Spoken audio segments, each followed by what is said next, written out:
The Path. The Path Bike Shop. The show was on. I had the biggest smile on my face. Taking it to a whole new level. Pitch and fight shred simulator. Do you have like a angry style? Yeah, we're called Play Hard. We've had some good times. Welcome to the Path Podcast. It's November 13th, 2024. My name is Tani, here with Auk. Hey. Hey. I was wondering what color hat you were going to wear today. It's funny because before the show, I was thinking Auk's probably going to wear the black and gold hat, and I almost wore it just to mess with Just to us. be. It's like we're saying it's kind of like a game of rock, paper, scissors. It is. It is. I really do like the different colors. You know,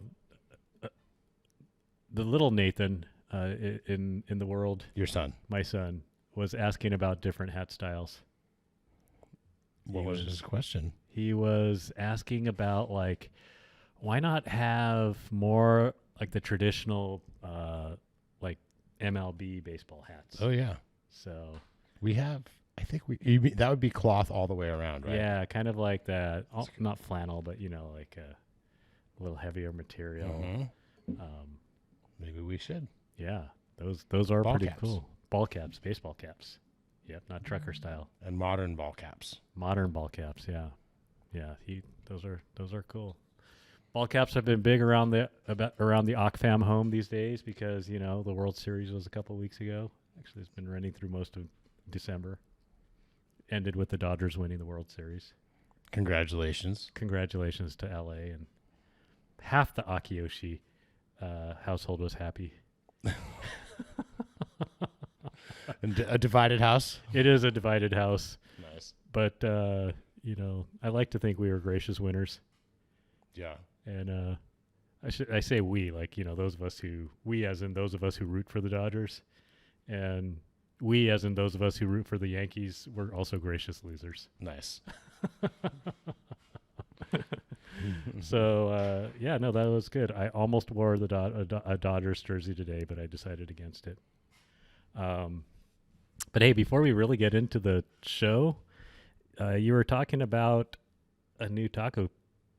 Tacos El Banditos on Newport and Tustin is super good. Man, that's awesome. Tender meats, kind of like slightly special flavor profiles.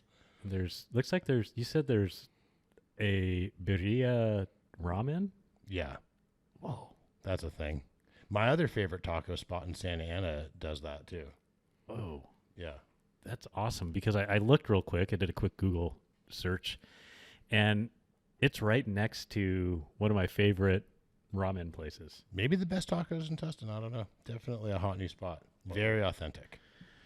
Whoa. Maybe we go after the show. I just went before the show. Oh, you did. A little bit of news. Okay, a little bit of news. Let's get into All it. right. Holiday Lights Ride, December 15th. Fantastic. This is a classic. Meet at the shop. Yep. Ride through the town, through Tustin. You could do this one on a beach cruiser. You could do this one on any bicycle. Awesome. It's I think it's a few miles. It's not a super long ride. Right. And fairly flat, and it's a cruising pace looking at everyone's Christmas tree lights and holiday lights. Are we meeting here at 649? 649 South B Street in Tustin. Some snacks and festivities beforehand. Some snacks and festivities again here after the ride too. I actually think I might be able to make it. I haven't made that ride in a long Pretty time. family friendly. Yep. It's a rolling party through Tustin looking at holiday lights. Yeah. And Tustin has a legit Christmas light scene. And the residents lights. who are on Yep. the route, we've been doing this for over a decade now. Yep. So the residents on the route come out and wave at us and stuff. It's like a parade. That's fantastic. And we usually get like 100 to 200 riders. Yeah. And some people put kind of like Christmas tree lights on their bikes or on Mhm. their bodies. Yep. You don't have to come dressed like you're going to go to a mountain bike ride. You can, you know. People wear elf costumes. People wear elf costumes. Santa costumes Yep. and Grinch costumes. Yep. and Yep. Sleighs. Last year we had a sleigh. Yeah, so come. That sounds like a lot of fun. It's going to start from the shop and end at the shop? That's true. Okay, great. Any festivities going on afterwards? Yeah, we'll have some food here after and maybe some deals and so forth. Great. Yeah. Man, that sounds like a lot of fun. I really hope I can make it And this hang year. out. I think last year we did a fire pit. We might do that again this year if it's not high wind or anything. Great. Are you going to Go keep tell- the urban trials? Ooh, it's still here. I wouldn't be surprised if it ended up out. Sounds dangerous. Sounds very dangerous. Holiday lights, urban night trials. Yeah. Holiday lights and urban night trials don't mix. Just kidding. Maybe they do. All right. Fantastic. So what else is going on in the shop? Over the Hump, December 14th, cross country and dual slalom. Ooh. I'm sure the shop was out there. Zach was out there. Okay. Did you have a chance to? I didn't. I ended up working. Mm. It's hard for both me and Zach to be Saturdays out are there. slim in the shop right now as far as staffing. Right. So just right now, especially, it's hard to get Zach and me and like anyone who wants to race or participate out of the shop Right. at the same time. I think Rigged was out there. Yep. Luke was racing. Yep. It's always a good time at Over the Hump. You know, Matt Wanger from Over the Hump was in here 2 days ago, and he is just a ray of sunshine.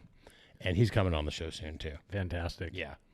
So I think that's coming up soon. And also Andrew from Shimano's coming on the show soon, too. So that's going to be exciting. He's also a ray of sunshine. He is a ray of sunshine. It's a true story. Yeah. Looking forward to that. We're doing a financing promo right now in the shop. Okay. 18 months, no interest on purchases over $1,000 from November 15th to December 31st. Okay. 18 months, no interest with Synchrony Financial. Awesome. That comes at a good time because the Valas are starting to roll into the shop. That's true.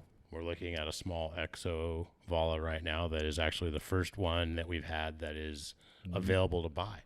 Wow. Because we've had our reps bike here, and then we had two come in to sell, but those two were already sold before they got here. Right.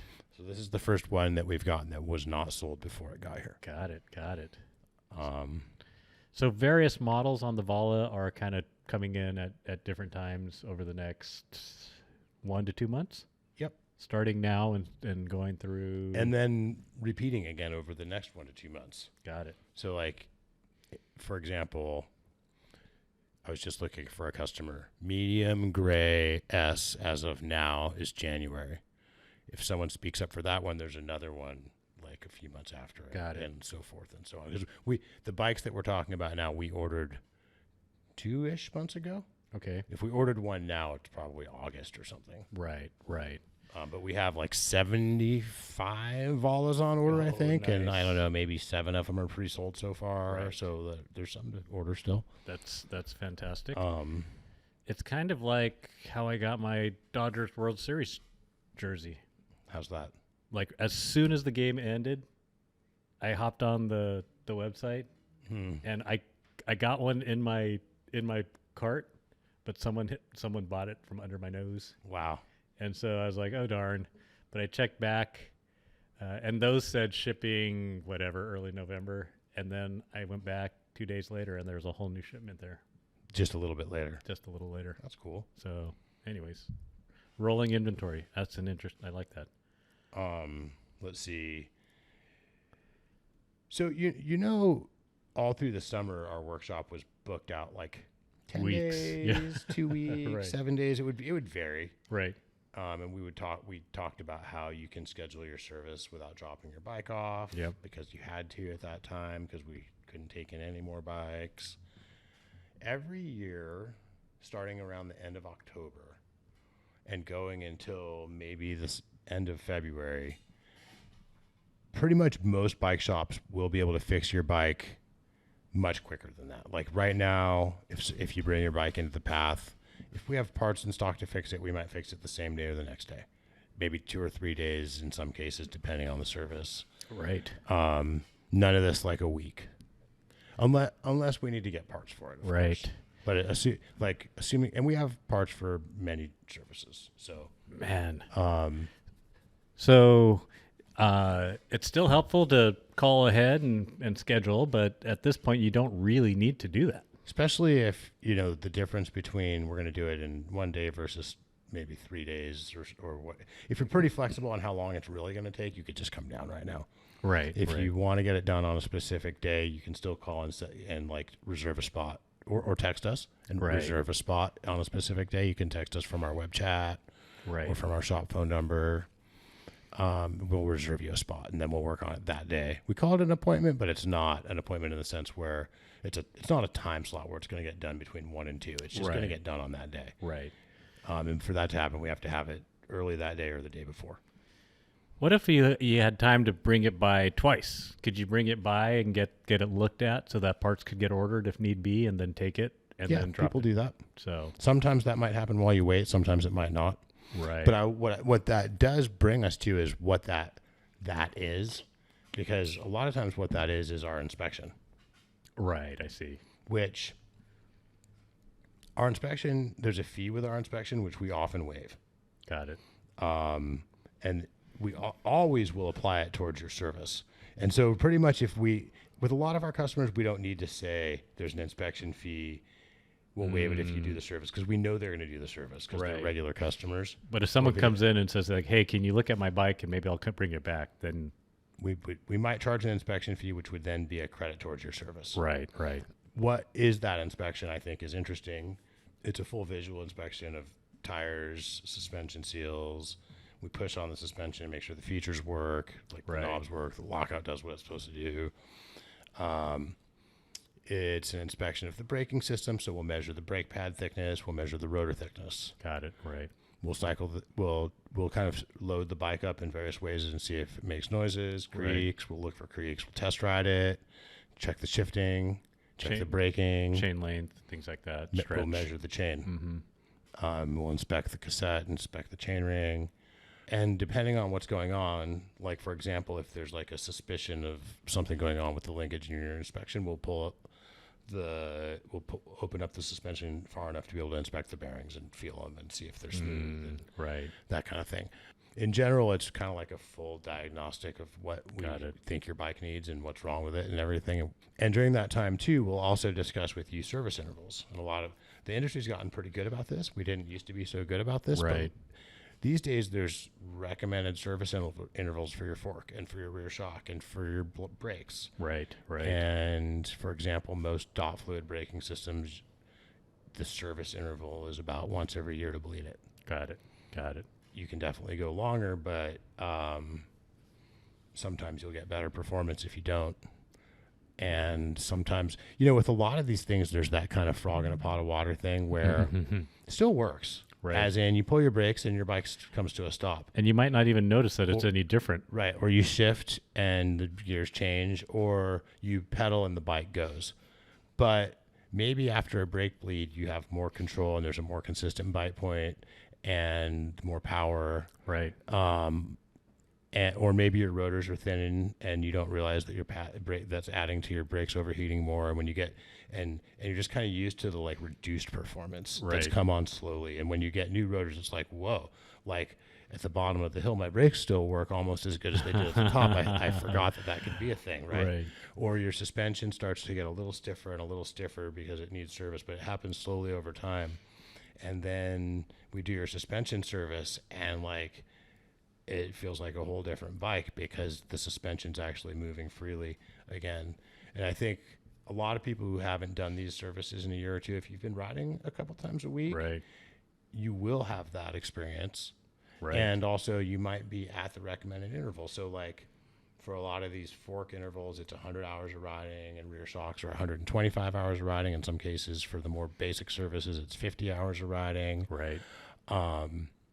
These services make a big difference in how the bike feels. And so if you stick to the intervals, it makes a difference. But also, now's the time.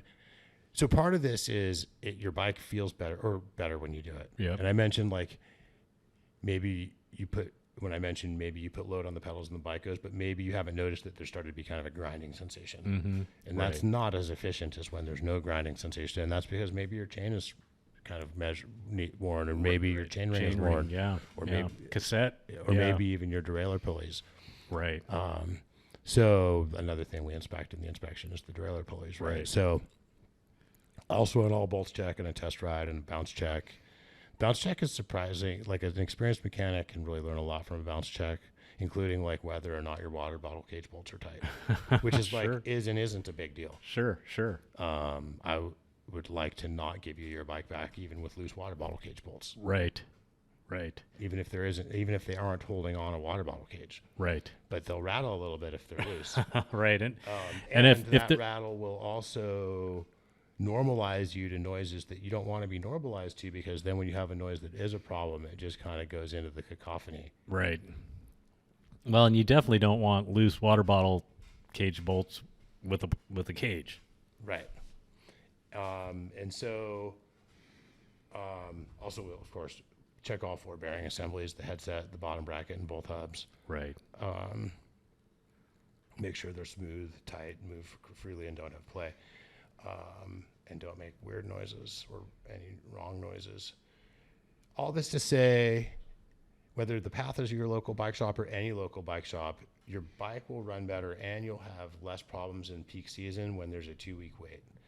Right. And it really helps your local bike shop to have not such a huge concentration of service when you realize that You need really all of need- this yeah, in exactly. spring when everyone else realizes it at the same time. Right. Like, be the who's the investor who wants to be going the other direction. Right. Be the person who's zigging when everyone else is zagging, and you'll Right. have a better experience. Yeah, and especially here in Southern California, because you are going to get to ride your bike throughout the winter, Right. and so you might as now's a great time. Now's a great time to do that. And really, from now until the end of February is Yeah. a great time to do that. Yeah. If you time it right, look for some rain in the forecast, and that might be a great time to drop your bike off for the Yep. for all the services. Yep. Let's see. This time of year too might be a good time to check your batteries on your lights. Night riding season. Night riding season. Night riding is so fun. I know. I mean, every trail is just a rad adventure at night. Even like we climbed Tani and Auk Truck Trail all the way to Old Camp. Can't do that right now, but I remember doing that with you one night. Yeah. I used to do that by myself sometimes just to kind of harden myself to that. Right. And there is something about night riding where it can be a little intimidating. Yeah. But it's definitely, I'd bring a light. I mean, there are ways in which night is less safe than day, but overall, it's more of a mental hurdle than it is an actual danger thing, Right. in my opinion. I agree with you, especially on the quote legal night trails around here, Right. because you're in all likeliness somebody's coming along too. Yeah. And it's just that it's enchanting. Yeah, I agree. And overcoming that kind of intimidation of being out there at night, and there's something really empowering about that. And the peace, there's a peace out there at night, Right. and especially When you get to the top of a climb and you're going to like take a few moments to sit, the city lights. the city lights or the darkness, the moon, the stars, especially out in that area, you can see both. Yeah. There's way less light pollution, so you can see more stars. Yep. And but you can also look out over the city and see the twinkle of the city lights. And the nightlife out there is kind of fun too. Like, it's Yeah. a different nature experience. Right. The the sounds smells. yes, sounds and smells. Yeah. Yeah. It is kind of interesting how the sounds are different to me. Yeah. But I want And the air feels different. yeah. I wonder if it is the sounds are different because I don't know. It's more humid, the temperature, like Yeah. not seeing things or only seeing certain things, does it change how you perceive the sound of the trail? Yeah. And also different animals are out. Right. That is true. And in general, a lot of times kind of the moisture levels have changed. Right. And even I think sound travels differently through different temperatures of air too. Okay. So Yeah. And maybe it's the absence of certain sounds that are normally might be around in the daytime. I do think too, not being able to see as well heightens your hearing, right? Right. And like, there's that thing where like being the last person in a group is man, kind of like at a little night- creepy. It is. It is. But it's again, it's like it's not like trauma creepy, and it's probably not actually dangerous. It's more just like good for you creepy. Right. It is. I have been that person who gets disconnected from the train. Right. You've been called out now And by the it's like, predators. oh my gosh. They know you're weak. Who's the slow guy? Who's the slow, weak one? That's The me. mountain lion just sitting there like, oh gosh. I know. I got I've been this waiting for one. this. I know. Oh man. So, what are things? Let's see. What are things to do before you start night riding? What are things that you? What are the things that you do? Well, I'm more cognizant of bringing warm clothes on a night ride than I am on Yeah. a mountain night ride because you can get stuck out there. Right. And I think in Southern California, you'd probably most nights Be okay. you could probably survive and maybe not get frostbite or anything. Right. But it is no fun to be out there in the 50 or even 60 degrees. Yeah. Trying to sleep with in the cold. Right. And it does in the mountains. It can get cold enough to be a threat to your health. Yeah. I mean, it's like even right now in Tustin, in the morning, can be in the Laguna Canyon. I noticed, not in Tustin, but in Laguna Canyon, it was 41 the other day. Well, and I So- don't really want to have to sleep under a pile of leaves or like man, right. bury myself Right. in sand. You know, as we're talking about this, our new producer went over and put on his sweatshirt. Yeah. Steve's awesome. Shout out to Steve. Right. Yeah, so a little bit more warmth. I like to bring a flashlight. I like to do a handlebar light and a helmet light. I generally just go for a little more prepared. Right. But I think the main thing is the backup flashlight because, well, a helmet light's really nice for trailside repairs. That's Right. ideal for trailside repairs. Yeah. So you've got a helmet light, and then I'm going to drop your mic just a tad. Thank you.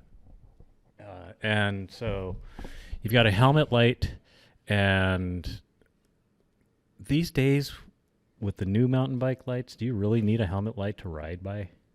So I think lights have gotten awesome, and it's a great time to have like to be night riding. Like technology Right. is really good there. I do think it's important to be able to look around turns. Yeah.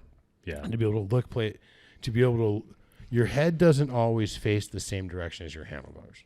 Yeah. Yeah. Exactly. And like if you're counter steering, your head's facing the opposite Exactly, direction than the yeah. handlebars. Yeah. You know, I have these. It's the Gemini Titan 4,000 lumens. I think those are out of business. Are they? I think those are gone. Maybe I shouldn't. If I'm wrong, I really apologize to those people. Okay, so it's got four lamps on the front, and casts a pretty dang wide beam. Yeah. It's not totally necessary, but man, I do notice having a headlamp, helmet mounted light is actually excellent as well. Yeah. So yeah, so those are good. Check your batteries, right? I think it's also good to have more than one kind of light angle for different types of shadows and potholes and stuff. Right. In general, the lower light is better. Right. For the shadows and the angles and stuff. Right. But Right. I think more than one can be good for illumination. Right. Yeah. So clothes, and helmet mounted light. I always like to try to. I'm a bike commuter, so I always like to try and when you're coming up on this season, cycle your battery a couple of times, once or twice, just to check it. You like run the light on while you're not riding? Yeah, or just run it on full bore when I'm doing my 30-minute commute each way. Blind So all the other.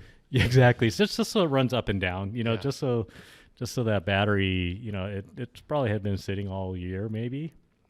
So make sure that your batteries are charged and not just totally dead. Yeah. Cool. And check every year for light tech.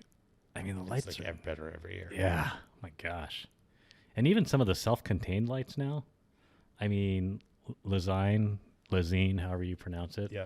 Just some of those handlebar mounted lights are pretty impressive. Well, and a big part of light tech, I would say a big kind of portion of light tech is battery tech, right. which we're seeing more and more evolution right now. I feel like. Yeah. Because I mean, yes, the reflectors have gotten better. Yes, we've gone from LED, or we've gone from halogen bulbs halogen to HID to LED, and that's been a good progression. Right. And I think the reflectors and the lumens have gotten better and everything. Right. But to me, the biggest difference is we used to have these giant batteries that weighed a few pounds that were the shape of a water bottle. That right now, one of those batteries, something that size now would be 250 watt hours. Can you imagine what that would charge a light to? Like, you could run full on 48-hour marathon race. You could through ride the night. to the top of the world 2.5 times on full boost on a. Heck yeah, on an exactly. Yeah, just powering your. I remember those, the nickel metal hydride batteries. Right. Man. You charge them and they just drain on you, and then and they'd be worthless within a couple of years. Yep. And they were shorting out all the time, and it's just gotten so much better. Yeah, and that's now, and like again the Gemini Titan, that 4,000 lumen battery is just Velcro it to their top tube and away you go. It's tiny. It probably weighs a couple ounces. Yeah, it's impressive. And there's very little like range, because we used to have range anxiety with the lights. Oh yeah. Now that's also kind of reduced, right? Like, heck yeah. I mean, these days, again, I'm a bike commuter to work, and with the time change, I ride to work in the dark and I come home in the dark right now, and so. That's always takes a couple weeks to get used to riding home in the dark. Yeah. It's a little freaky. Yeah. Because I do ride on bike paths, like no traffic, and there's no lights. It's like, takes a little getting used to. A little cold, too. A little bit cold, yeah. I like the cold. So same thing, starting to remember how to layer correctly on my hands and my feet. You know, it's like, I actually have a pair of Gore socks that I wear. That's super good, yeah. And wear those right underneath the biking shoes. Layered gloves. You know, it's like layered gloves are awesome. Any excuse to get that gear. Exactly. But I found a great way to windproof your gloves. Yeah. Is just find some cheap latex gloves. Okay. Just the disposable ones even. Like Home Depot work gloves. Not even that. Like the ones that come 100 in a box. Okay. Or would the nitrile gloves work too? Those would be fantastic. Or even the food service gloves that come like 500 in a little baggie. We keep those around the shop. Yeah, just slip those on over your regular gloves, and then put another glove over the top of that. You've got instant windproof gloves that don't make your hands sweat. That's awesome. Anyways, yeah, so it's a great time. I hope we have a chance to get out on a night ride on Wednesdays. Yes. Maybe around the full moon. Yeah. Oh, that would be awesome. Yeah, and that's coming. So yeah, I like when I hear fun stuff in the shop. I like to bring it to the show, and I did hear kind of a gem this week. Okay. I was kind of eavesdropping on some customers, and they were talking about how they had to explain to their friend to not wear underwear under their chamois. I was like, yes. Things heard around the bike shop. How long did it take you to realize to not wear underwear under your chamois? Oh, man.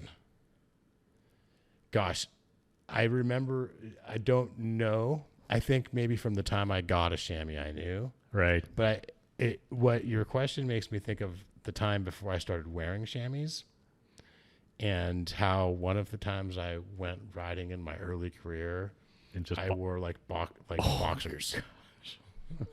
Oh man. And you know that Trail Rocket? Oh yeah. I went down that Trail Rocket. Oh. You know how back then you would kind of like get back on the bike and pinch the seat with your thighs, yeah, and like kind of rest your pelvic area on the back of the saddle a little bit. Right. Yeah. Oh, painful. Yeah. It was. Is that the sound you made? It wasn't. I would say it was more like at the time I had this like realized what was going on. I got a mental image in my head and kind of started cracking up more than it was. You know when you're a kid and you have the little the plastic push bar with the little popcorn balls and and they just you push it and they just fly everywhere. I think I've referenced this on the podcast before. Oh, I love it. Probably been over 5 years. So it's always good to reference that one. Yeah, I think it was probably 5 years ago last time. Yeah. Every half decade. Every half decade. Yeah. But that's the beauty of not wearing a chamois. because your compression shorts that you might actually just wear as your normal round town, underwear, just wear that under your shorts. I wonder how many of our listeners don't wear a chamois. I'd like to maybe message us and let us know. That would if you ride with some sort of underwear other than a chamois. Right. Because I do. Yeah, I only wear compression shorts. Yeah. Even on really long rides. Yeah, me too. I think the last century that I did on a road bike, I had no chamois. And then you don't need chamois cream. You don't need chamois cream, right? It just doesn't feel like a wet diaper when you're done. Well, you're not all chafed from having moisture held against you and rubbing on you. Exactly. It's such a it's a hoax, I think. Oh.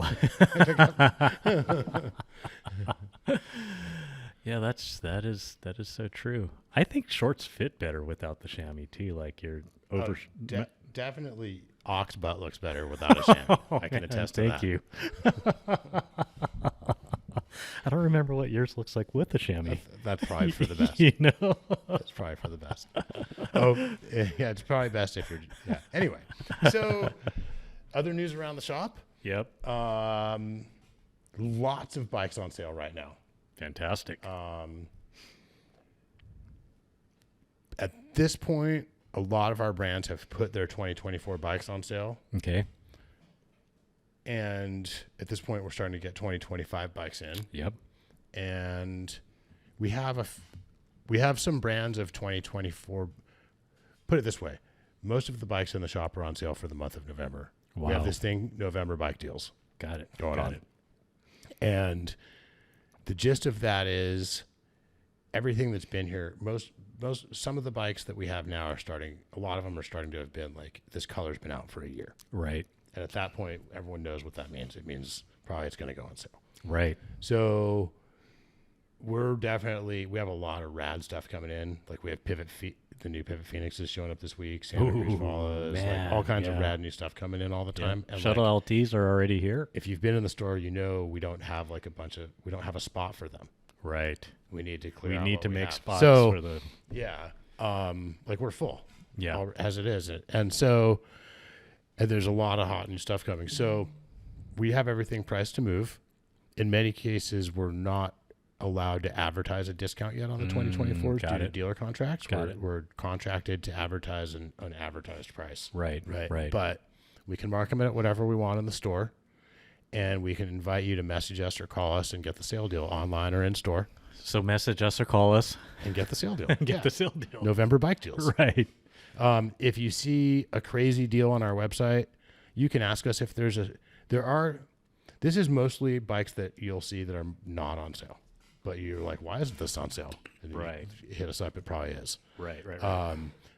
There are some bikes that are on sale that the November bike deal is lower than the minimum advertised sale price for the sale. Right. Like we're still contracted to a sale price on some. And right. Some of them but you're selling it more. If you call or text some of us. Them. Some of them, the sale price is the sale price. Right. But it's worth asking. For sure. And a lot of times if you ask and there's not a special price, well, at least hey, you're checking in on this bike. Like, let's do something. Like, let's give you some pedals. Let's give you some kind of gift and try to get you excited. We're definitely making some deals on bikes right now. That's awesome. So hit us up. I'll tell you that free Kona Wawa pedals. Those pedals are the best pedals. They are. They really are, in my opinion, the best pedals. The composite ones, especially. The shape. They slide off rocks better than other pedals. Yeah. And I've never broken one. Nor have I. And I've ridden a lot of them. And I've seen people hit them really hard. And I think that's because they slide off the rocks instead of hanging up on them. Partly. Right. The pedal that I broke in Santa Cruz was not a Wawa, and I think if it had that angle on it, wouldn't have broken. It would have slid off. Right. So yeah, and kind of an example. I just took a note of kind of an example of some of the bike deals. We have a Pivot Firebird X01. This is, I think it was a $7,800 bike or an $8,300 bike. It was around $8,000. We have them on sale for $4,495. What in the world? Yeah, so factory suspension, DT Star Ratchet hubs, X01. So the reason they're on sale is because now this bike would have wireless shifting. Right. But X01 is still really good stuff, Right. and it's lighter than wireless. Yep. Some people still want the like this is not a. It's There's not. there's If nothing- if you don't want wireless shifting, this is the bike you wanted anyway. right. And that Firebird is a hot bike. It pedals really good for an enduro bike, and it's really Right. playful for an enduro bike, and it's a big enduro bike. Yeah. That's Isn't that light what for the an enduro bike. Isn't that like the pedal version of the Shuttle LT? That's what is the Firebird like? I think it is. Like 160, 170 type of Yeah. that, and that's like where the I think that's right. yeah. And you just rode a shuttle LT. I did. I demoed one. So shout out to Caleb and Pivot. Caleb was here running the demo on last Sunday. So No, you week and rode a half Caleb's demo and not our demo. ago. I rode Caleb's demo. Right. So our demo has wireless transmission on it. Caleb's demo has Shimano wire shifting on it. Correct. And that new Shuttle LT has the Gen 4 race motor. I see great potential for that motor. That was the first time I've ever ridden it. That's why I say it has great potential because I was definitely not used to it. But pedaling up some of the techie climbs, that race in full boost runs longer when you stop pedaling. Right. And that up the punchy techie climbs I see that as having huge potential, especially around here. And even that aside, I suspect that bike climbs faster than any other Yeah, motor on the market right now. because it's got higher peak power and It doesn't have higher peak power. doesn't have higher peak. It has the same peak wattage and the same peak newton meters, but what it does have is more power more of the time. Right. And also the support level is 400% instead of 340%. Yeah, So it's really more how the power is mapped and whether or not all of it is delivered, correct. or how much time it spends towards that peak, Right. and how easy it is to get that out of it. But it's zippy. It is zippy. I only had like an hour to ride, and I think I was at 3,000 feet in the Right. and so that was great. Like I actually think you could get more laps on that bike than on other full power e-bikes I think you might be able to. because 400%. Yeah. I mean, I think our Fazua motors are mapped at 200%. Is that right? I think that might be Is that right. right? 200 and something percent, Okay, 200% okay. in that range. Okay. So like, if you think about it seems about right to me too, in that I can get maybe a little bit more than 2 times as many laps in a given amount of time on the Fazua Right. than on a muscle bike. Right. And on the full power, I think I can get about 3 times as many. Yeah. And with that in mind, maybe with the race, almost 4 times as many. I don't know. Maybe? Maybe. I think I got a little over 3,000 feet of climbing in a little under an hour. I think on the Fazuas, I think I can get like 2,600 In an hour? in an hour. Yeah. In a little under an hour? Yeah. Because some of the places that we ride, there's not a lot of pedaling to get to the next up. Right. So in order to get that type of, you either have to have a 3,000 foot climb or some place where you don't have a lot of, To get the variance. to get to the next climb. And so, but as far as the ride goes, boy, it's so interesting because that's a 160, 170 and the relay is a 170, 170. So similar class, I think, little bit steeper angles. So I think they're both, what's really interesting, Shuttle LT is the MX right out of the box, even though you can run it 29. I really like the shift and emphasis on that. And so, 64-degree head angle, I think, Yeah. on that. Whereas the relay, I think, has 63. I think how we have our set up, it's 62 and a half. Yep. And actually how we have ours, how you have yours set up static, it's slacker than that. It is. And if you're running it in the low position, how you're not supposed to, it also might be even slacker than. Yeah, exactly. So ours might be 62. I know. When sometimes how we're running them, maybe. Yeah. So Maybe that accounts for. And I only rode the Shuttle LT once, and definitely feels more sporty. And Like in the turns, you mean? In the in the turns, Compared I'll to say. the relay. Yep. I think part of that is the Shuttle LT has short chain stays. Mm-hmm. A little bit shorter. It has that super boost, and they take advantage of that and shorten up the chain stays. I think the suspension is, maybe it's a little more progressive, so that it wants to stay a little higher. Progressive, and also has maybe more anti-squat. It has more anti-squat. Which, just from if you're just tuning the shock, you might not be able to get both of those in the same package, but through leverage rate curves and shocks, tuning and everything, I think they...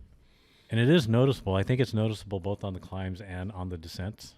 And so I guess just depends what you're looking for. What's so your the preference? suspension is kind of feels more controlled overall, probably. More controlled. Yeah. I'll say maybe less planted. More ground feel. More ground feel, yeah. So the suspension is controlled, as in it doesn't move as much. Correct.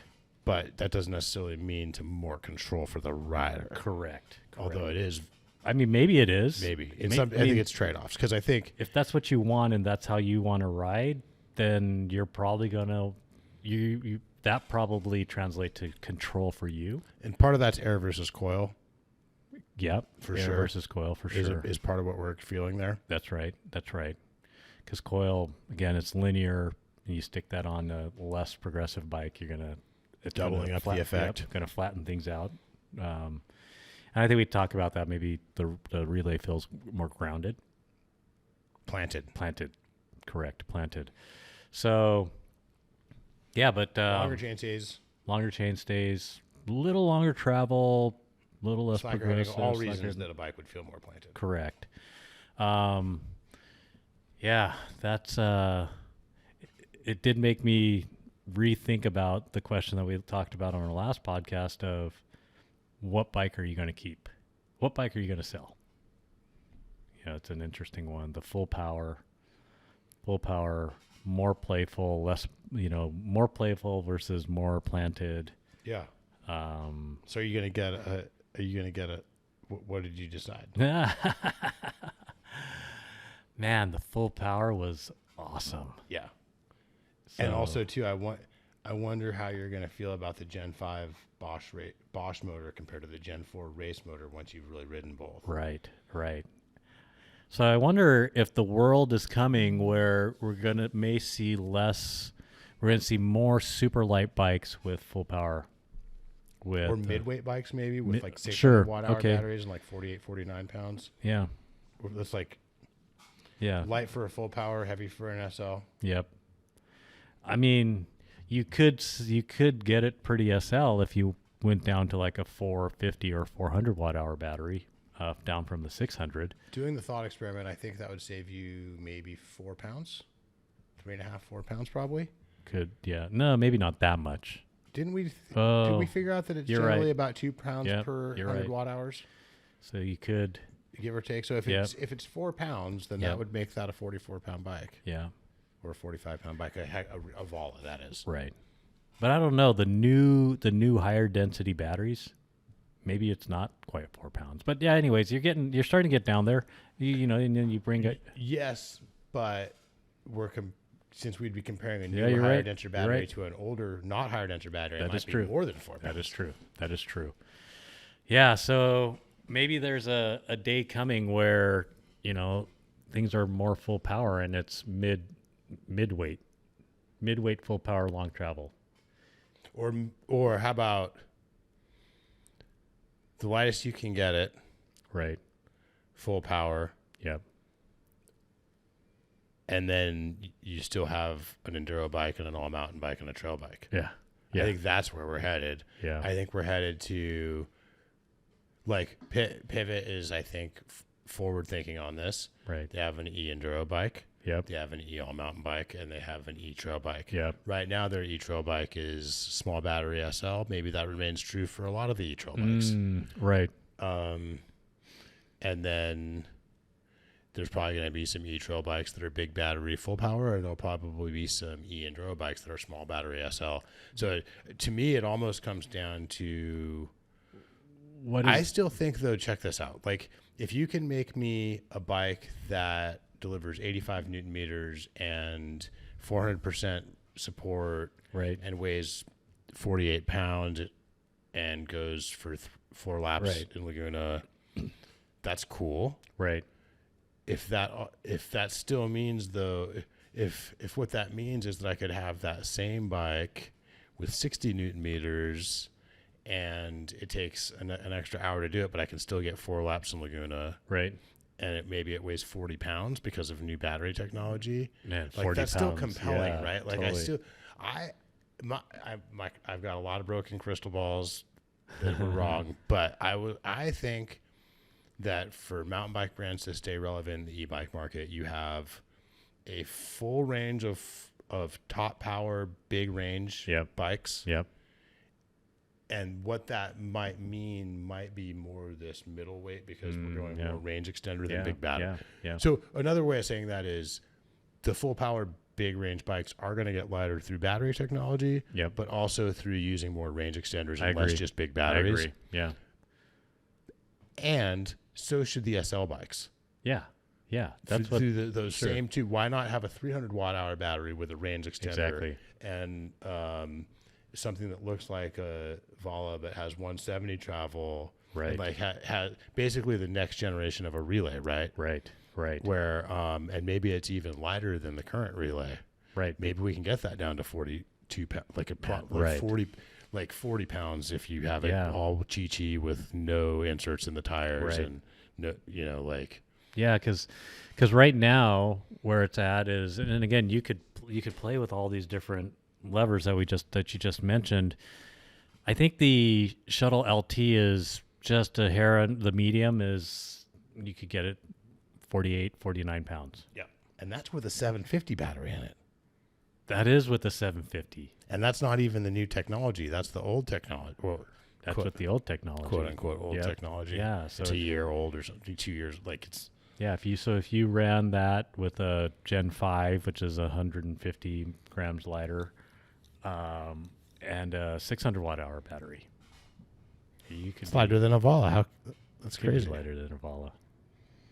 Yeah, which is what we haven't heard anything, but I'd be really interested to see what the next gen Shuttle all mountain looks like, because if that could come out with a Gen 5 and a 600 watt hour battery, that thing could be. My crystal ball says not. If that's happening, I don't know if it's happening, but I can tell you with pretty great certainty when it's not happening. Right. And because I know what is happening next, and it's not that. Right. But that would be, I guess that'd be a Vala. That'd be a Vala. So what's really interesting, did we talk about this? I went on a e-bike ride and I was the only one that didn't have a full power. Yeah. Okay. So you didn't love it. I didn't love it. Yeah. And if we did have it, we could have done the extra laps. So, but you cost the whole group a lap. I did. I think this is the counterpoint to a lot of what we've been saying on the show about how the SLs are cooler. Yep. And how people who ride, if you have a friend who has an SL and a friend who has a full power, maybe that a lot of people picture that the SL person is going to have to get full power, but I keep trying to say, no, the full power person is going to have to get SL. But there is the other side of that argument of like, there is something to joining a group and doing more laps as a group. Right. I think if there's only 2 people, both will end up on the SL. But I think if there's 3 people, I think it's people, man, that's tough. Is this a comment on like diminishing wisdom as like groupthink sets in bigger groups? Right. I don't think so. I think it's trade-offs. Yeah. And I think It's also a time of year thing, right? Because like on those rides we were doing, Yeah. we were getting plenty of laps before the daylight ran out. But then as the daylight starts to daylight, it starts to get darker. Later Come and on, later. Auk. We only have so much light left. Right. You gotta get And it that right. changes the It really dynamic does. a The little. calculus of it all. It's also that as the full power bikes get lighter, there's less of a penalty for having it. Right. Right. Right. I do think that that 48, 49 could be that okay weight. But I'm kind of hoping that part of the next part of this, Like evolution. to me, Yeah. the thought experiment of that is, well, yes, there's less penalty to a full power bike when it's lighter, but what about there's more reward to an SL when it's even lighter? Yeah. Like when it's at like 40. Yeah, if I could get a real enduro bike that's 40, Oh my gosh. that I can still bang out 3 or 4 laps on after work without totally redlining. And that's lighter than the bikes that we were riding back in the day. That's I mean, a that stinky. is the yeah. That's a exactly. Kona That's a stinky. stinky. And that felt like a bike. It feels like a bike. Feels like a bike. Man, I've been pedaling the my SX, my Giant Trans SX, the new one. Does it feel like a bike? It feels like a bike. It almost feels too light sometimes. It deflects more, right? It deflects more, and I'm like readjusting. Which is like why World Cup racers are putting little weights below their bottom bracket, right? I think so. And yeah, It's a really interesting phenomenon that I've been going through. I think this is something that we kind of some people had a better grasp of than others, Right. and sometimes you would hear someone saying that they feel less control on a lighter bike, and they'd sound kind of kooky almost. Right. But like, no, there's something to it. Yeah. And I think this is something the e-bikes really helped make sure we all really understand. Yeah. Yeah. And I haven't even weighed maybe when I go home tonight, I'll weigh my SX and see But what we it's know within a pound. It's got to be probably like what it weighs. 31. Yeah, I was thinking 31. Yeah. So, yeah, it is great though. Continue to build the longer pedal endurance, and uphill endurance by pedaling. I try to pedal at least once a week. You know, a good hard ride, Nice. which has been helping out. I noticed I was saying big rides going on at the shop. Is it the time of year? Like we're coming out of the heat and people are like, yeah, let's get after it. It's fall in Southern California. Yeah, it's also a good time to take a day off if you're a bike shop employee because we're caught up in service. Right. It's really tough to take a day off if you're Drew or Jeff in the middle of the summer in the bike shop. Yeah. Like we really miss Drew and Jeff on a busy day Right. in the summer. But this time of year, they could take a day off. Yeah. That I was my job. saw those two and Brian from the shop as well. They were psyched after that ride. They were talking about it and they had a glow. Man. They rode down to San Diego and took the train back. Yep. That's a fantastic ride. Yeah. It's like a century Yeah. over. I had heard that there was a different ride that had sort of been planned in the North LA area. I don't know. But They were saying they did 4,000 feet of climbing on that ride. That's more than I would have thought. I think it is 4,000 feet. It's just really spread out. It's just really spread out. Yeah. Because even when you get down into La Jolla, there's a couple of decent like climbs from just nothing up onto like a butte. Right. Like a couple of those types of climbs. Yep. And then yeah. So yeah, and then going through like dropping down from here, if you get down to the coast, like from here down to Dana Point, there's some decent. Yeah. And that's a road ride, just for the record. Yeah, Just so that's a listeners road know. ride. That's a road ride. I wonder, did they ride their gravel bikes? I think it was a mix. Right. I'm definitely not doing that on my gravel bike. I think, I think as usual, Brian made people feel like they don't have good fitness. not on purpose. Brian, I think he's super, like he tries to hide the fact that he's waiting for you, but that almost makes it worse, right? Like, Exactly. And he's the most gracious person. yeah, like he's not mad. He's not impatient. Right. He's just like not having a hard time and pulling away from you. Never having a hard time, right? I've become the master of the open-ended question with that guy for sure. And then Val did a pretty big ride as well, like a Black Star to Coal Canyon to back through the Oaks. That's a Up and over, back up and over. yeah. That's awesome. That's a We used to fantastic. do that more. That's such a good. I so know. Solid. What motivates us to do things like that? Childhood trauma. I had read somewhere that endurance athletes, there's like a high Percentage incidence. of yeah. of No, there's a it does kind of work something out of the system. right. It brings a peace and a calm. Yeah. I think intuitively we all kind of know that we need to do hard things, Right. and it's definitely a hard thing, difficult things. Yeah, and that's a man. But it's also just really, really nice to just get Yeah, out in nature. that's exactly all day. it, right? Like it's nice out there. Yeah. and I really think, man, when I think about those, I'm reminded of the sounds of. I love the sound of mountain bikes on dirt, like your tires on dirt. That crunching, the crunching of on a climb. you know what I haven't done in a long time, which I find so magical, is a long ride like that. That's more rambling. In other words, you set out, you're going to ride for 6 or 8 hours, and you know which your first climb is. And you just kind of play it by ear. Like I used to do that a lot more. Wow. Like, hey, I know I'm going to do 5,000 feet of climbing or 8,000 feet of climbing Right. today. I know I brought a sandwich. I know I'm going to be out here most of the day. Right. I haven't really decided if I'm going down motorway or not, or or if I'm going down the east side or staying on the west side, or Right. like Right. just kind of see how it feels out there. Like you get out there and you look at the weather, you look at the clouds, like Right. dirt conditions, like you let kind of just That kind of it's thing. kind of rambling. I love that.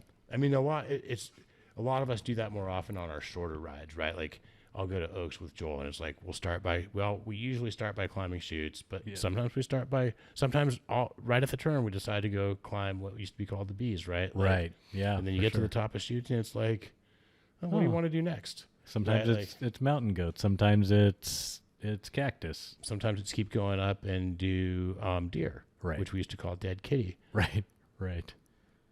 Dead kitty.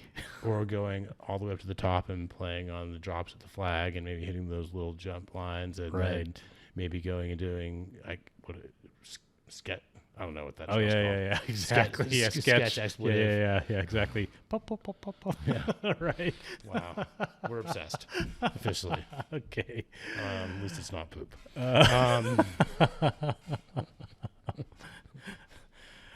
Let's see. So a couple other things. I read an interesting article, and it reminded me of a conversation I had with Drew and Jeff here. So Drew was, talking about trying to get everyone to hop on the wax your chain, train. Yeah. And I read that KMC is releasing chains that are pre-waxed, not pre-oiled. Okay. So I thought that was real. I don't think anyone else is doing that. I always thought the old. I thought SRAM chains came with wax on it, but maybe I was wrong. I know they don't right now. I have referred to what was on the chain out of the box as a factory wax in the past at times, and I felt like it was waxy. That's interesting, though. That seems smart. Right. Drew did order the Silica chain wax system. Oh, is that And right? he's going to play with that, and we're going to consider offering that as a service in the shop. Right. Because supposedly it's that wax service is supposed to last a long time. And protect the chain from wear better. Right. So run quiet, protects your drivetrain, it's clean. And if you have a chain that comes pre-waxed, it's really hard to get all the oil grease off of a chain. Yeah. Getting in between the Right. So that would be fantastic if it just came. I sometimes wish that chains would come dry. Now, I mean, if you put it in an old water bottle with some good solvent and shake it, it gets it all out of there pretty good, right? Yeah, Like, but then getting the degreaser off that's true. as well. Right. A lot of degreasers could be washed off, Yeah, and then you have to dry it. right. I bought a little ultrasonic. Oh, you did? Yeah, That's cool. it's impressive how much gunk that gets off of things. Yeah.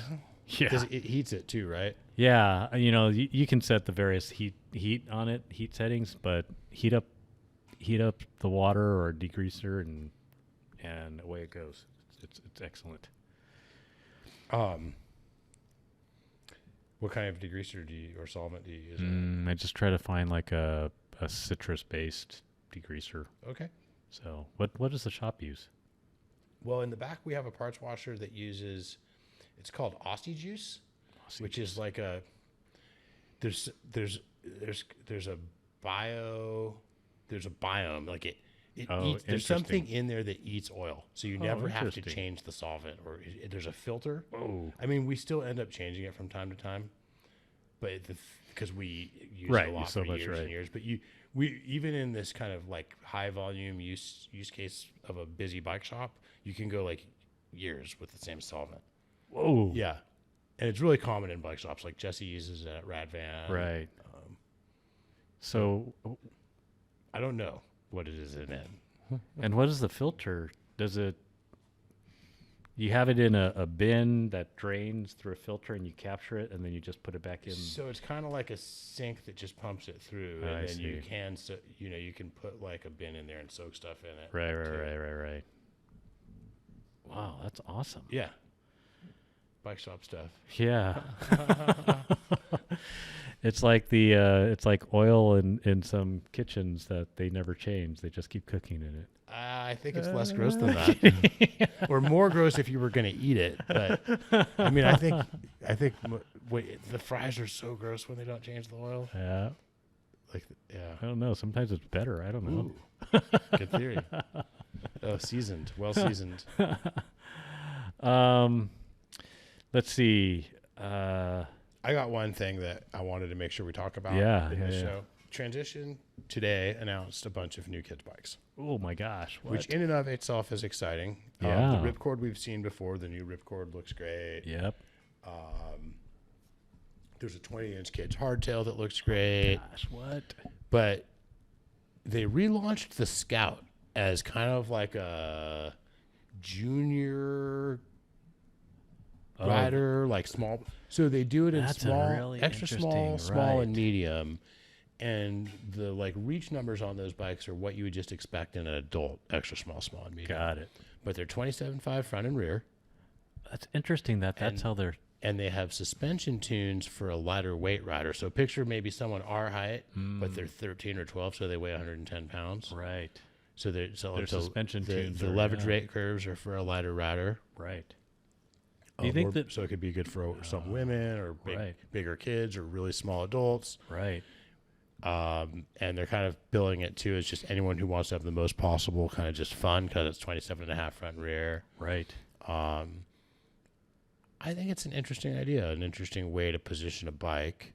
We're going to make this one with 27.5-inch wheels only at a budget price with like a kind of like value-oriented build. Yep. And a lighter suspension tune. And I kind of like it. Yeah, no kidding. So, yeah, that's really interesting about the suspension tune is because most suspension tunes, they've got to accommodate a rider from 225 pounds to 155 pounds. And if you're like this, you could set that suspension tune to be everyone's under 155 pounds. Yeah, maybe the sweet spot on that suspension tune is 120, and it's good for 100 to 140, great for 100 to 140 or something. Right. Or even a bigger window than that. Yeah. I think it's a really fun idea. I love how Transition looks at bikes. Yeah. It's one of the reasons. I mean, right now for us, it's like Santa Cruz, Pivot, Transition, not in any particular order. Right. These are all brands that are fully mountain focused. Their vision in different ways with each of them, their vision really aligns with our vision. Right. Pretty stoked to be selling those three. And we have we represent all our brands with great pride. So whether it's Norco or Rocky Mountain or Giant, sometimes, Scott, Rabea, we have a lot of brands. We represent them all with great pride. But like if you come in the shop, you see which ones are just lining you see which ones we sell the most of, right? Which ones the employees ride the most, right? Score's another brand that we love selling, but like we've been selling them a couple of years, right? Pivot and Santa Cruz and Transition, we have a much longer relationship, right? It's also they have, of the brands we sell, they're the ones they only really make mountain bikes. Right. These other brands, The mountain bikes are a component of the portfolio. and I don't really believe the brands that only make mountain bikes. There's something different about. There are little things that are different about how they do things that Right. are good for riders. Yeah. Yeah. I agree. What are some of those things that you come to mind for you? Well, I think customer service I see. and like product, like Understanding the tortures that a mountain bike goes the through and how they read commitment that. level yeah. to keeping the bikes running is a little higher. I feel like, and sure. understanding to firsthand understanding of what isn't running and what is and what causes it and all that. Right. I think though too, if you have to focus on more things, you just can't be as focused. So the details, Sure. one way or another, I think the details are more refined and more looked after and more kind of agonized over and tested and talked about, and whether it's the fit and finish, the alignment, how well the different brands have different ways that they shine for sure, but these core mountain brands all kind of share some of these qualities of really being they ride. Like these are people who ride mountain bikes, and that's why they own it. That's why they started a bike. Right. Right. Exactly. Like, Exactly. and it's also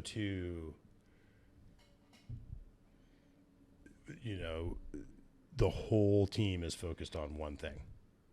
Right.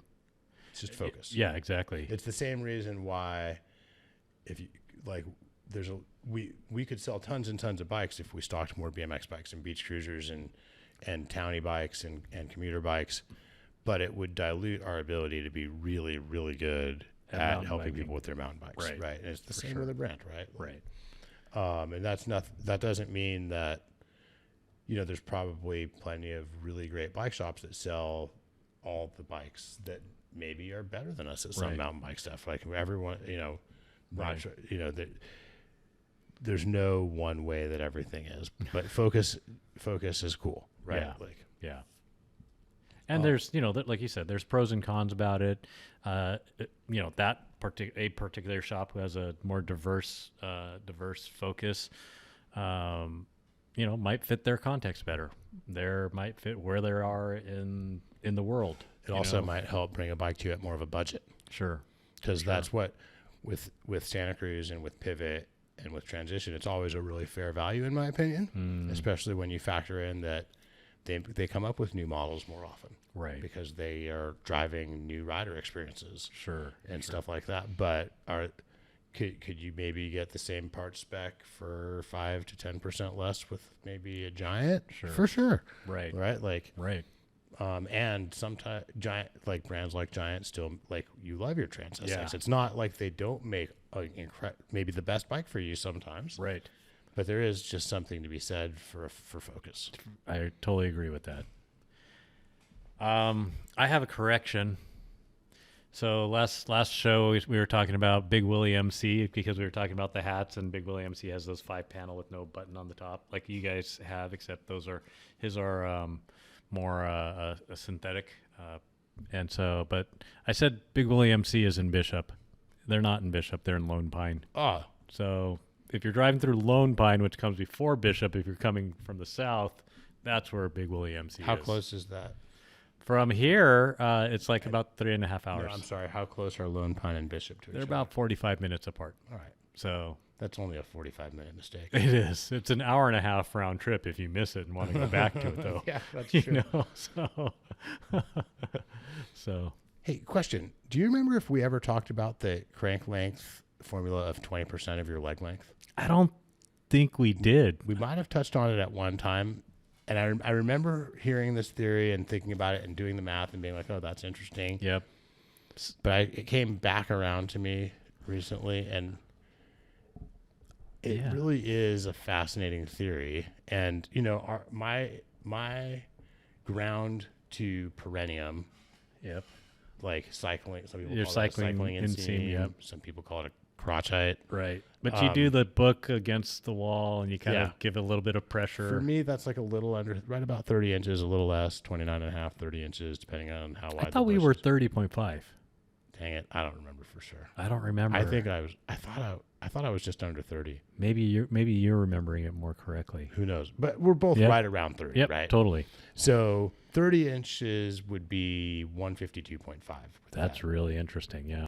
And what's really interesting is, so I did it on 30.5, but yeah, 30 inches would be 152.5. What'd you get at 30.5? 30.5 is 154 and change.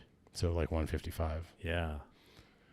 It's interesting. I I also, where I heard this was in a YouTube video that Jason from Alters in Jersey Yep. texted me. He was pedaling me. Yeah, exactly. Um, Ooh, that's good. I like it. and we'll have to tell our listeners about pedaling if Yeah, they don't know in a sec. exactly. But, Okay. so he sent me this video, and I thought the video was really good.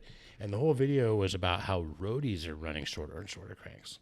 Oh, And these newer studies that show you sprint faster with shorter cranks in a lot of cases. And they touched on a lot of the things we've talked about less stress on your knees and hips, Right. and less flexion on your hips, and being able to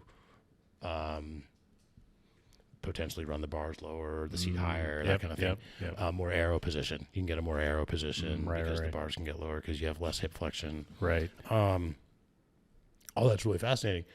Interesting that roadies would also be moving towards shorter cranks That at the is- same time as yeah. mountain bikers, right?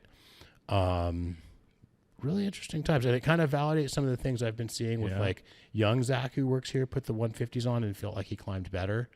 Like, I don't think he's wrong, Right. right? Like, I think that was a real experience he had. And I think he is probably climbing better. Yeah. And I think some people really, and he's not that short either. And I wonder if it that's has, not to say maybe he would climb best at, say, 155s or 160s. right, Hard right, to say, right. but he's been on 175s. Right. And that's probably far enough from ideal from him that 150s is closer to ideal, Yep. if not ideal, Yeah. right? So, And maybe he likes a higher cadence. So like maybe he likes a higher cadence just naturally, and so going to 150, he can put the output at a higher cadence, and that feels natural to him. in this video, they pointed out that some of these studies have a lot of not experienced cyclists in the studies. Oh, interesting. And I found that interesting because they don't have like a mind Preconceived, F. yeah. Like they don't have like exactly. a mental issue against it. Right. They're just like they're just getting an outcome. They don't have like this doesn't feel right, right? Yeah. Because I know as I've been riding shorter cranks longer and longer, I'm convinced they're not holding me back on the climbs. Or if they are, it's really lost in the noise just compared to my own variance and fitness. Right. Like, which isn't that great. I Right. mean, like I am in better shape now than I was 6 months ago, but I don't think enough to like totally not be able to tell if something's messing with me on the climbs. Like, Right. And I don't know if it's mental, but I do feel like there's and maybe it's a greater percentage as of total length as you get shorter and shorter. I do feel the difference between 150 and 155. I think I can feel 5 millimeters for sure. And in stance width, that's 10 millimeters. right, yeah. So, and I do feel like I climb better at 155 than 150. Yeah. Right. But also, you're the opposite of the people in the study of you still are getting. Yep, used like, to.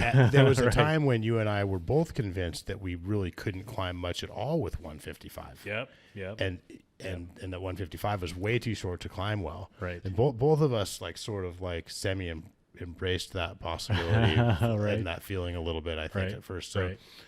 so that number's definitely coming down for us, right? And it's due to I think it's due to muscle memory, but I think really more like brain memory. Yeah. And it is there's a whole bunch of things going on, right? I'm pedaling more on just a regular bike as opposed to an e-bike, and my whole fitness shift back to a non e-bike ride experience, more anaerobic, and what have you, is still coming to be. Right. So I think that's maybe as you get closer to that being normalized, maybe the 150 Right. could be. My climbing times are kind of mirroring my climbing times in like 2011, 2012, when I was riding more than I am now. Right. That's pretty good. I think. Yeah, I know. It's hard for me to tell because the bikes that I'm riding right now are just different than the bikes that I might have been. There's that too. So There's that too. like I feel like I want to build up more of a blur or a. But you know what? I would say advantage the bikes I was riding then on the climbs. Like, if anything, this is just making my case stronger, I feel like, because that was probably on a tall boy. Right. That's what I And mean. this is on a switchblade. Like, which, if nothing else, like, switchblade's like a high tower. It doesn't climb as good as a tall boy. Like, not quite. Like, See, I'm climbing slower. But again, my bikes are. Maybe the bike that I'm riding now is more of a difference. I think you were in pretty good shape for a minute. I was, like, and strong. Yeah. You're still in good shape, I think, but I was more cardio a little bit. Yep. No, I agree. I think about the times that I was laying down and I was like, man, I wonder if I could ever get back to that. Because I was so. You probably could. And you also, probably some of those days might have been on a hardtail. Right. Right. Like a 23-pound hardtail. Yeah, it could have been. Could have been. Or like, what other really fast climbing bikes did you have back then? The tall boy. That and Gen that was 1 tall boy. That's the fast climb. That's a light bike. That's a light 26-pound bike. Yeah. It was probably lighter than that, but yeah. Ox bike was lighter. Right, exactly. Mine was lighter. Locked out. Maybe and yours was everything. 26. Right. Think about the tires that we were running on those bikes. They were like 2 1/4. So on my first couple of Gen 1 tall boys, I think I was running specialized ground controls. Yep. Which are like 530, 600. 29 tires. Yeah. I mean, literally over like maybe 2 pounds lighter than the tires I'm riding. 600 gram tires. Like half. Yeah, that is half of the weight of a current that tire is that I would nuts. run. Yeah. Times are changed. Bikes are better. I can't believe that we ran those without just completely blowing them up every time. Yeah. It has been a really long time since I broke a rim. There was a minute when we were breaking rims pretty frequently. Yeah, but I think that's also because carbon's gotten stronger. I agree with that. But also too, those were light wheels too. And we were riding. Yeah. Yeah, those were like probably 1,500 gram wheels or something. And they were smashing with the tiny little tires. Yeah. Yeah. Yeah, and probably narrow too. Yes. Oh my gosh. Narrow. Maybe that's a podcast. I think that is. All right. Thanks, Auk. Thanks, Steve. Thanks to all the listeners that are out there in listener land. Huge thanks to all of our coworkers here at the shop and everyone who comes in here for any reason. Let's all remember to love the bike that you ride. And also huge thanks to our national customers that don't come in the shop. Yeah, for sure. All right. Love the bike you ride.